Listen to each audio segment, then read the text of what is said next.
ವಿಷಯಗಳನ್ನ ಹೇಳಿದ್ದಾರಲ್ಲ, ಒಂದನ್ನು ನಾನು ಹೇಳಿದ್ರೆ ಹೇಗೆ ನಂಬಿಕೆ ಬರ್ಬೋದು ಅಮ್ಮ?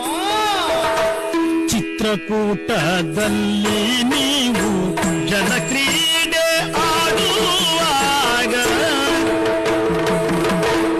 ತತ್ತುಂತದಿ ಕುತಕತೈ ದಯತದಿನ ತತ್ತುಂತದಿ ಕುತಾದಿ ತುಂತದಿ ಕುತಕತೈ ದಯತದಿನ ತುಂತದಿ ತಾದಿ. ಚಿತ್ರಕೂಟದಲ್ಲಿ ನೀವು ಚಿತ್ರಕೂಟದ